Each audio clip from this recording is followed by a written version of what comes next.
This is an LA Times Studios podcast. Hi, it's Christopher Goffard with LA Times Studios. Today on Crimes of the Times, the kidnapping of Patricia Hearst and the violent legacy of the radical group that abducted her in its war against the U.S. government. Thanks for watching, and let us know what you think in the comments below.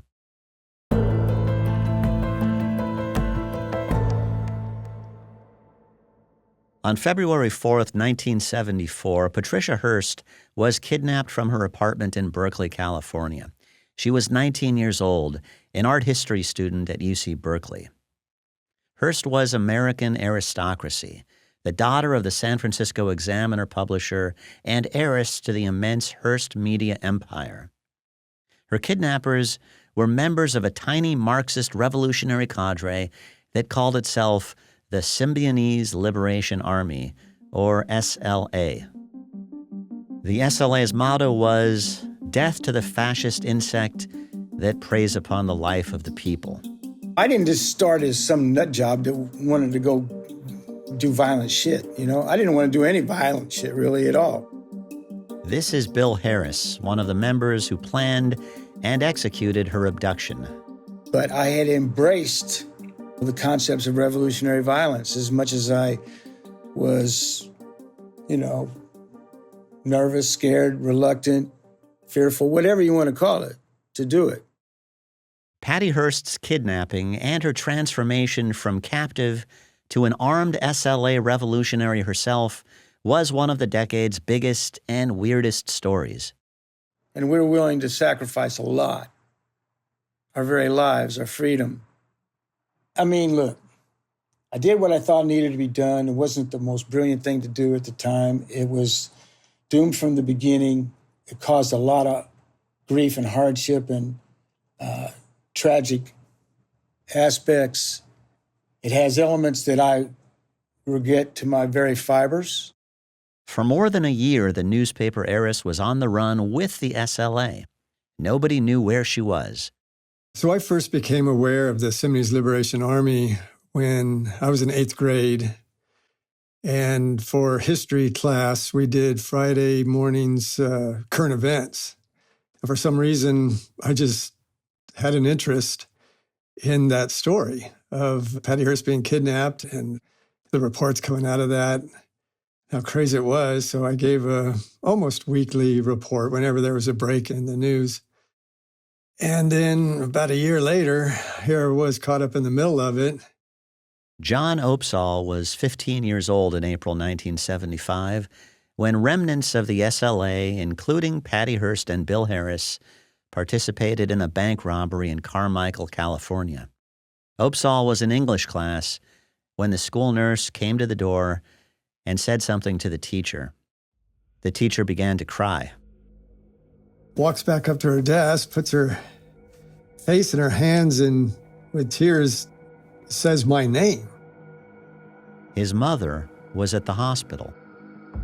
The furthest thing from all of our minds was our mom, who was assumedly safe at home, had been injured somehow. Today, the story of Patty Hearst and the violent legacy of the SLA, as told by two men at the heart of it. From LA Times Studios, this is Crimes of the Times. I'm Christopher Goffard.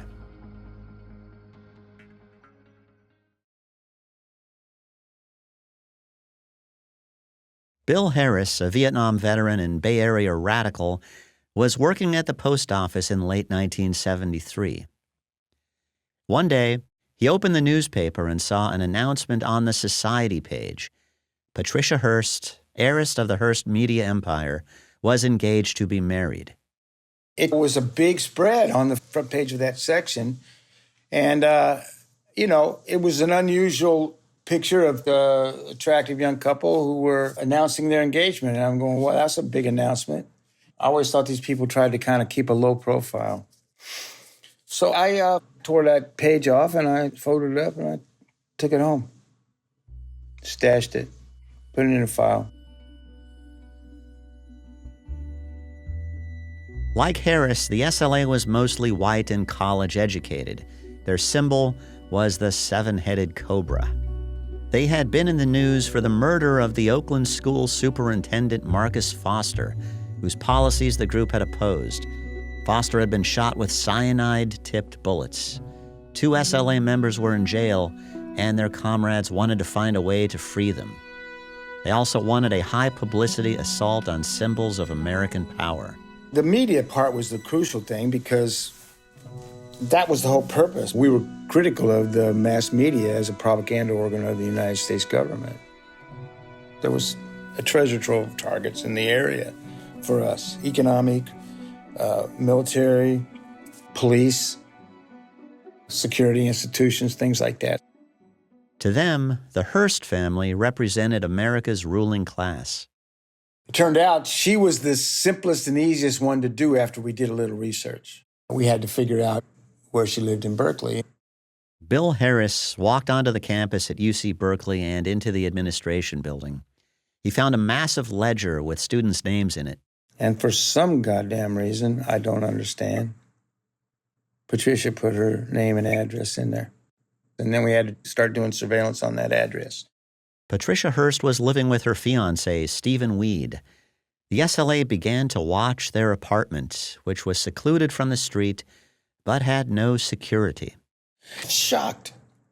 So you're surprised that there's not more security at Patty Hearst's place, but why would she have any reason to think that she'd be a possible target for revolutionaries?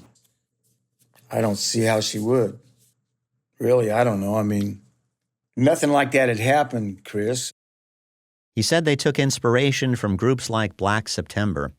That's the Palestinian terrorist group that abducted and murdered members of the Israeli Olympic team in 1972 in Munich and demanded the release of prisoners. The SLA also emulated the Tupamaros, Uruguayan Marxists, who staged attention-grabbing kidnappings.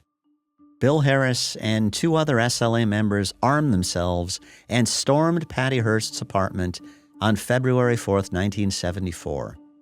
They beat her hapless fiancé and tied up Hearst. Hearst carried her bound and gagged and blindfolded to the trunk of a stolen Chevy Impala.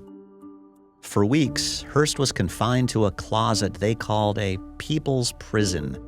She was carried between hideouts in a garbage can. She said she was raped by the group's leader, Donald DeFries, and by William Wolfe, who went by the name Cujo. The SLA claimed responsibility for the kidnapping and demanded that the Hearst family feed the poor en masse. Hearst's desperate father spent $2 million on a food giveaway, and crowds rioted as food was flung from trucks. A disapproving Governor Ronald Reagan wished aloud for an outbreak of botulism. The plan to trade Hearst for the incarcerated SLA comrades did not work, and Hearst said he wanted to send her home to talk about her captivity. Good propaganda for the radical group as he saw it. But Hearst was coming to identify with her captors. When her mother accepted Reagan's offer of reappointment to the UC Board of Regents, another symbol of hated establishment power to the SLA, Patty Hearst was furious. It meant the possibility of, quote, immediate execution by her captors. Hearst came to believe her parents were willing to abandon her. The SLA soon grasped the potential for a publicity bonanza. On April 15th, just 2 months after her kidnapping, Patricia Hearst, now calling herself Tanya, emerged into public view a totally transformed person. A security camera caught her at the Hibernia Bank in San Francisco, storming the lobby with a military-style M1 carbine under no apparent coercion. This became one of the century's most famous photos, the heiress with the machine gun. For parents anxious about the Vietnam-era counterculture swallowing up their children, this image was the nightmare embodiment of how far rebellion might go. Hearst released a tape justifying the expropriation of $10,660.02 from the bank and describing herself as, quote, a good soldier in the People's Army. She signed off, Patria o muerte, venceremos. Fatherland or death, we will win. She denounced her parents as pigs. Patty Hearst's loyalty to her comrades was underscored a month later in May 1974. She was on the run in the company of Bill Heiress and his wife Emily, also an SLA member. At Mel's Sporting Goods in Inglewood, a clerk suspected Bill Heiress of shoplifting and tried to slap handcuffs on him. They struggled on the street. Hearst was waiting in a van nearby. She sprayed the storefront with gunfire, allowing Heiress and his wife to escape. The next day, the three fugitives were hiding out at a motel near Disneyland when the LAPD caught up to the rest of the SLA in a house in South Los Angeles. A gun battle raged on live television. The LAPD launched tear gas. The house went up in flames. 6 SLA members were killed, including leader Donald DeFreeze. Bill Heiress remembers watching the conflagration from the Anaheim motel room. He has no doubt that he and Patty Hearst would have died if they had been with the others. Heiress told me that the SLA essentially ended that day, but its remnants remained on the run. And in April 1975, they participated in the robbery of a bank in Carmichael, a Sacramento suburb. It was a Monday morning, and I never left school on my bike upset with my mom. But that morning, I was upset. This is John Opsahl again. His mother, Myrna Opsahl, was 42 years old and a member of the Seventh-day Adventist Church. I'd woke up about 4 o'clock to do my homework that I'd neglected over the weekend, and I couldn't find a pen in the house that worked. They were all dried up. And I just got frustrated with that, and when I left, instead of just saying, "I love you," my mom just promised that she would get a good supply of pens for me. And, I just still left in a huff. But my mom was a volunteer for our church as a clerk. And I guess she got called last minute because one of the other volunteers were sick and couldn't go. So she joined a couple other older ladies and was taking the weekend collections to the bank on a Monday morning. On the run and desperate for cash to stay ahead of the law, the revolutionaries were ready to carry out another expropriation. Hi, my name is Mary, and I'm one of the producers of the show. I want to take a quick second to tell you about Quince. With Quince, I get high-end, versatile pieces at prices I can afford. Quince has all the must-haves, like Mongolian cashmere crewneck sweaters from $50, iconic 100% leather jackets, and versatile flow-knit activewear. By partnering directly with top factories, Quince cuts out the cost of the middleman and passes the savings on to us. And Quince only works with factories that use safe, ethical, and responsible manufacturing practices, along with premium fabrics and finishes. I own the Mongolian cashmere cardigan, and it's one of the softest items in my closet. I swear I've worn this like twice a week since getting it.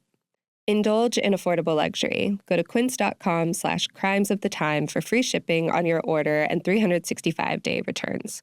That's QUINCE.com/crimesofthetime to get free shipping and 365-day returns. Quince.com/crimesofthetime. Hi, I'm Jonathan, one of the producers for Crimes of the Times. Before I became a dad, I thought I knew what tired felt like. But let me tell you, sleep deprivation hits differently when you're juggling a newborn and a full-time job. Proper sleep is the foundation of whole body health. It increases focus, boosts energy, and improves your mood. That's why we're so excited to talk about Beam's Dream Powder, a science-backed, healthy hot cocoa for sleep. I've tried other sleep aids, but Dream is different. It's delicious. My go-to is the cinnamon cocoa, and totally guilt-free with only 15 calories and 0 grams of sugar. Other sleep aids can cause next-day grogginess, but Dream contains a powerful, all-natural blend of reishi, magnesium, L-theanine, apigenin, and melatonin to help you fall asleep, stay asleep, and wake up refreshed. I just mix Dream with hot water and enjoy before bed. It's that easy. If you want to try Beam's best-selling Dream Powder, get up to 40% off for a limited time when you go to shopbeam.com/crimes and use code CRIMES at checkout. That's shopbeam.com/crimes and use code CRIMES for up to 40% off.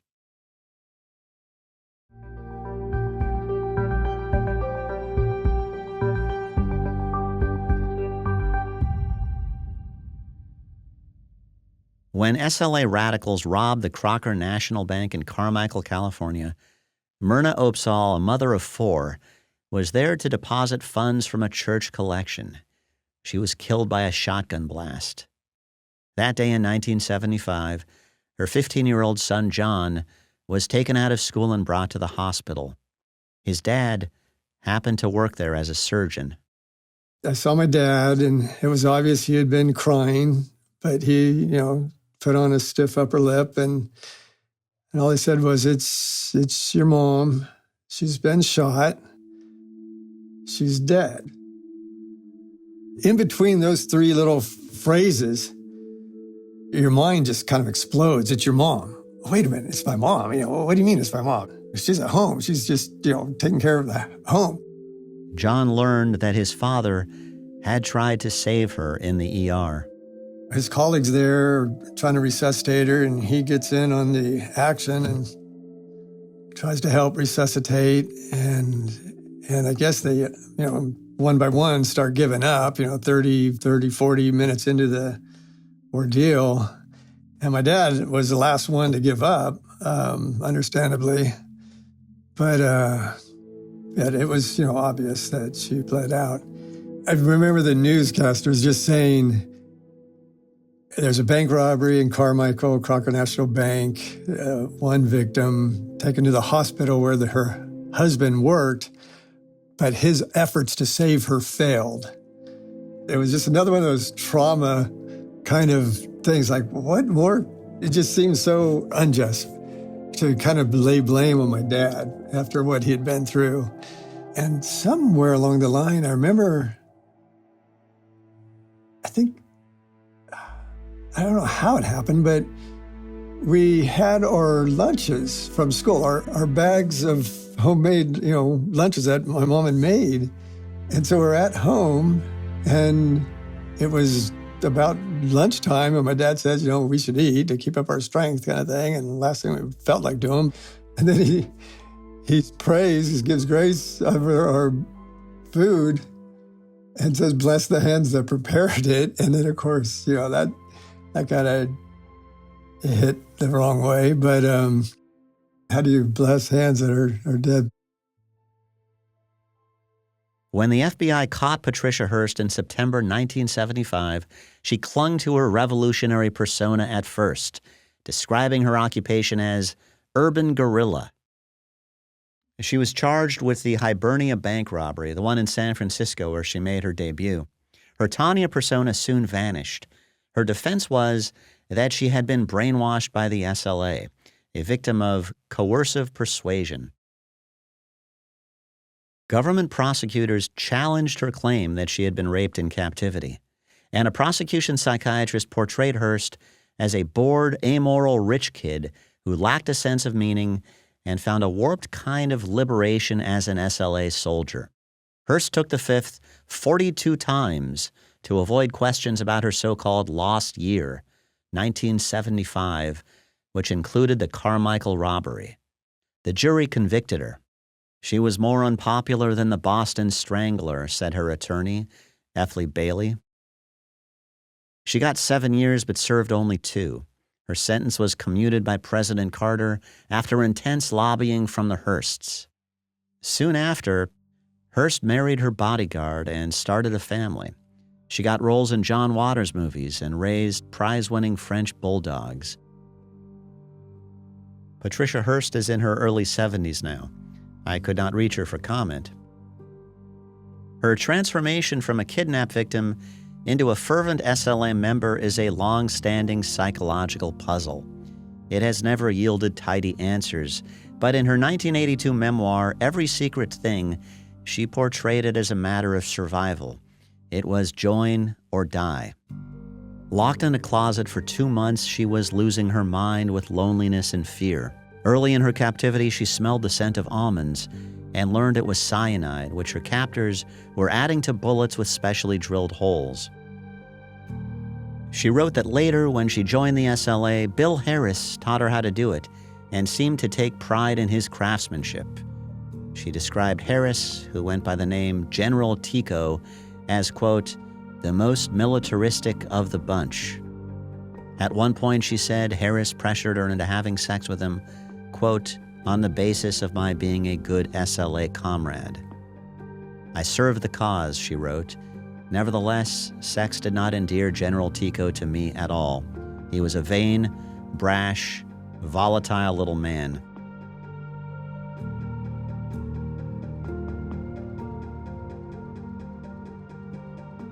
Alone among the SLA members, the leader, Donald DeFreeze, was African American, and by Hearst's account, when Harris listened to him speak, he would pound the floor and mutter, "Oh, I wish I were black." This characterization is reflected in the 1988 film adaptation of her memoir, directed by Paul Schrader. As played by William Forsythe, Bill Harris comes across as an almost comical villain, militant, malevolent, and buffoonishly self-loathing. The film's center of gravity is Natasha Richardson's portrayal of Patty Hearst. For a long time, the debate about Hearst has been, was she a willful rebel or a mental captive? The performance suggests they're both true at the same time. She's been stripped of all autonomy and is desperately trying to assert it. I talked to Nick Kazan, who wrote the screenplay. He told me he imagined her thinking, I'm here in this closet, and you have kidnapped me, and you think you can control me, but actually I am the master of my own fate.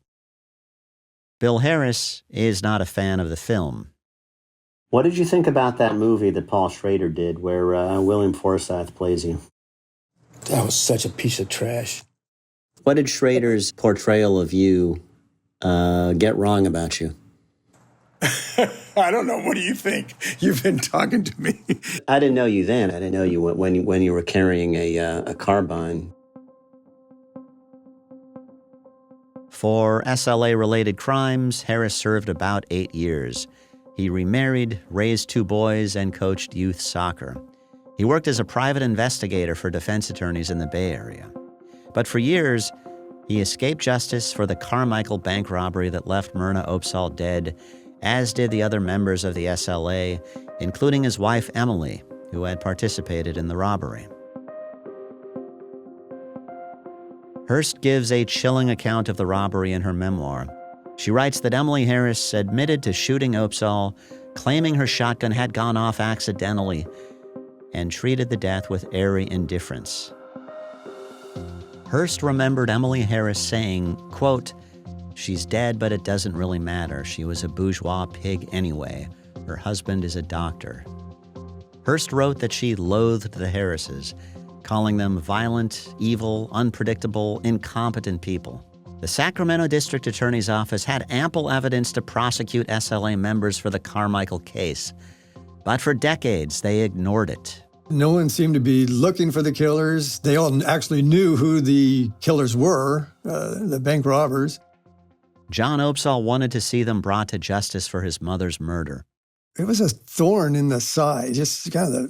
There was a quote in Patty Hearst's book that Emily Harris said when they got back to the safe house and people were upset that someone had gotten shot and killed during the bank robbery.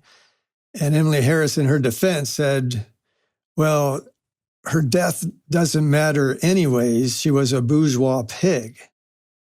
And the Sacramento DA, in my opinion, was agreeing with the SLA sentiments. Her death doesn't matter. We're not going to prosecute. Or, it just, yeah. You expect thugs to be thugs, but you don't expect the people put in a position to maintain law and order just to let the thugs get away with what thugs do. Hi, my name is Mary, and I'm one of the producers of Crimes of the Times. I wanted to take a quick second to talk about a product called Lumen. Lumen is the world's first handheld metabolic coach. It's a device that measures your metabolism through your breath. And on the app, it lets you know if you're burning fat or carbs and gives you tailored guidance to improve your nutrition, workouts, sleep, and even stress management. It's a new year, and if you're like me, you might be inspired to get a little healthier. Lumen can help with this. All you have to do is breathe into your Lumen first thing in the morning, and you'll know what's going on with your metabolism, whether you're burning mostly fats or carbs. Optimal metabolic health translates to a bunch of benefits, including easier weight management, improved energy levels, better fitness results, better sleep, etc. Take the next step to improving your health. Go to lumen.me/crimesofthetimes to get 20% off your Lumen. That's lumen.me/crimesofthetimes for 20% off your purchase. Thank you, Lumen, for sponsoring this episode.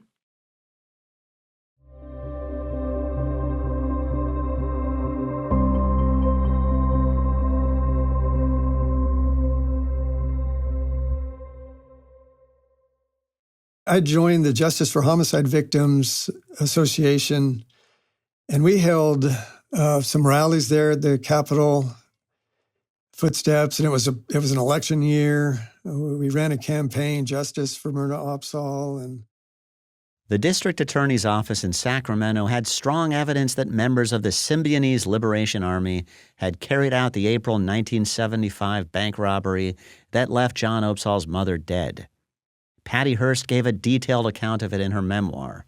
But for decades, Sacramento prosecutors maintained there was not enough to bring charges. Why do you think the Sacramento DA was so reluctant to bring a case? Or maybe they just wanted to avoid the circus, the high-profile trial, and being overly scrutinized on how they would handle that, and if they failed, it would look bad. The turning point came when the Los Angeles District Attorney's Office began re-examining the SLA's campaign of terror against cops in L.A., which included the attempted bombings of police cars. That led them to re-examine the evidence of the Carmichael robbery. Opsahl remembers being called into the office of L.A. County District Attorney Steve Cooley. And he apologized over and over again, just shaking his head, just couldn't imagine why Sacramento didn't take this case. In 1999, the TV show America's Most Wanted ran a segment on fugitive former SLA member Kathleen Celaya, who had participated in the robbery. She was soon arrested in St. Paul, Minnesota, where she was married to a doctor and had 3 kids, and was going by the name Sarah Jane Olson.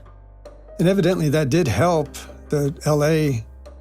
County District Attorney's Office find Kathleen Celaya, who had actually resumed the life of my mom, the life that she participated in taking. She was the wife of a doctor, had a few kids, was a volunteer at her church. Sacramento prosecutors did not file a case against Bill Heiress, Emily Heiress, and 3 other SLA members until the early 2000s.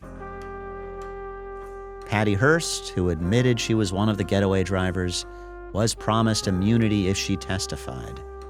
The defendants cut deals for relatively light time. Yeah, at the time of their crimes, they were just some foolish rebels, wannabe terrorists, somewhat effective terrorists, but with nothing to lose. And yet, 25 years later, when they got indicted for the charges, they had developed a life like my dad's and mom's life with a lot to lose. And so I think in a way, justice was served in a more equal way than if they had been caught, charged, and sentenced back in the 70s. They wouldn't have known maybe the impact that has on people's lives in that phase of their life. Bill Heiress also admitted to being a getaway driver. He pleaded guilty to second-degree murder and served nearly 4 years. He believes prosecutors did not insist on a trial because Patty Hearst would have had to take the stand. He said he was prepared to act as his own lawyer so he could cross-examine her in minute detail. He would go into every day of the 19 months she had spent with the SLA.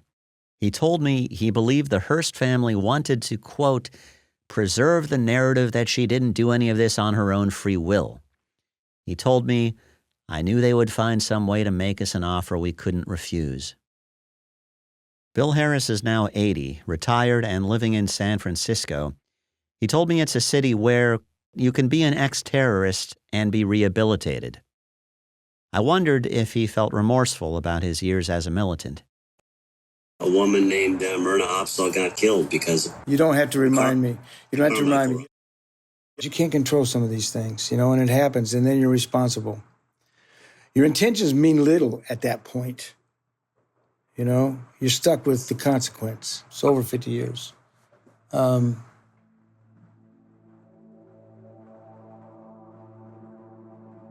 There's so many things I wish that didn't have to be that way, that I could do them over, make them happen different. But, that's just silly. You can't do that, and just because you wish it, who gives a shit? If it was my mom or my wife, I would not be feeling the way that I feel. But I understand that, and I have to live with that.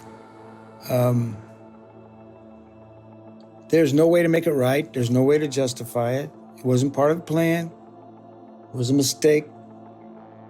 But so what? As much as you try to avoid it, these things still happen. And we made choices to move ahead. So I own that. But I feel horrible about Myrna Opsahl. I took responsibility for what I did. I did the time. I didn't claim I didn't do it. I fought against being buried under the prison and had the key thrown away because that was my right.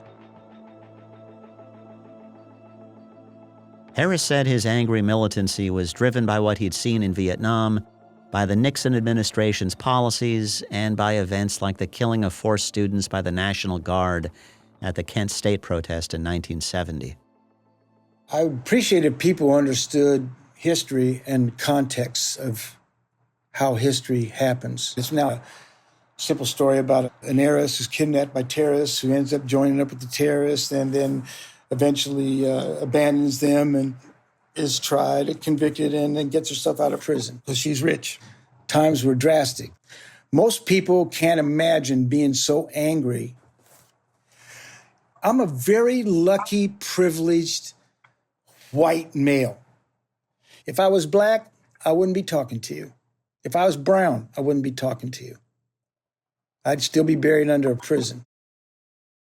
I asked John Opsahl whether he thought expressions of remorse from Bill Heiress and the others were genuine. Even though they say after the robbery, we didn't mean for anyone to get hurt. They said if we knew someone was going to get hurt, we never would have robbed the bank. Well, once there was an injury, potentially fatal injury, they could have stopped the robbery and called 911. Harris and I talked about this in a follow-up interview. After I found out that Emily had accidentally shot this poor woman in the bank, that became the worst day of my life. Previous worst day was my comrades got killed in L.A. That was not part of the plan. That was a horrible circumstance. And all these claims of what we said after that, a lot of that is total horse shit. I'll tell you what I felt. I felt crushed. All right? That's how I felt. Now, if you want to deal with the propaganda about what horrible people we were and how callous and thoughtless we were and why we didn't stop and help Miss Opsahl, who was bleeding to death on the floor, save it, brother. I regret it to this very day. If I could do anything to make it not happen, I would. Well, we had our day in court. I was able to read a 4-page family victim impact statement, and they had their chance to offer up their apologies. And, after the fact that they were caught and charged and now looking at sentencing, the apologies are suspect. But, what can they say? I accept their apologies. They served their time according to the law. And so I'm okay with that. They were held accountable. And I think they are, over the years, more and more remorseful over what happened as they learned about how precious life is. John Opsahl is now 64 and a retired doctor. He said he and his 3 siblings all went into medicine. You can mention that all of her kids became doctors. But give credit to the 15 years that she raised us, or my 15 years that she raised us. Opsahl has been thinking about Patty Hearst for half a century. I've come to understand and truly believe that Patty Hearst is as much a victim of the SLA as myself and my family. She was only 19 years old, I think a freshman at Berkeley. She gets kidnapped in a violent kidnapping, held in a closet, raped repeatedly over 3 weeks, threatened with death. And the Stockholm Syndrome is real. Survival kicks in. You do what you got to do, win the confidence of their tormentors, convince them that you're not a threat. And somewhere along the line, that survival instinct played in, and she went along and even formed relationships with her captors. Once she was caught and no longer in danger from the SLA, he said, she came clean with authorities. What she said was complete. I mean, she told every last detail, and all of her testimony was proven to be accurate. She didn't lie. And she told most of those things before she was granted immunity. She did come clean, and even after coming clean, I think she served a year and a half or so of her sentence for the bank robbery, which I would think she was forced to do. And her life was forever changed. When she was kidnapped, she's had to live with this stain on her reputation and questions all her life. And knowing that psychologically she was weak and was brainwashed and did apparently participate in these things voluntarily, so to speak. But I don't think at that point she was fully responsible for her actions. I read Bill Harris a few passages from Patty Hearst's memoir and asked him to react. Look, I'm not going to take time to refute her book. Her book was self-serving, was part of a package deal with the government so that she could possibly get a commutation, okay? If you think that her book is an accurate description of what went on, you're a fool. That's what I will say. You can put that on your podcast.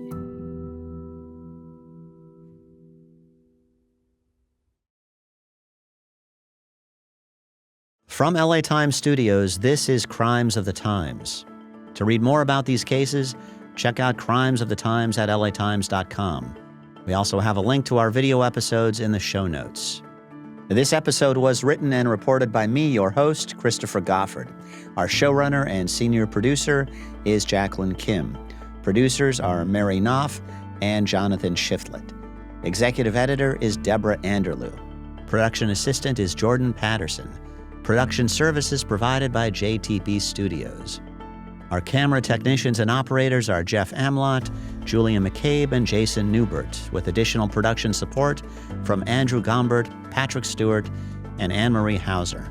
Denise Callahan is our studio manager. Ben Church is our production manager. Special thanks to LA Times Studios President Anna Magzanian, President and Chief Operating Officer of the Los Angeles Times, Chris Argenteri, and Executive Editor of the Los Angeles Times, Terry Tang. Crimes of the Times is executive produced and co-created by Darius Derrickson and me, Christopher Goffard.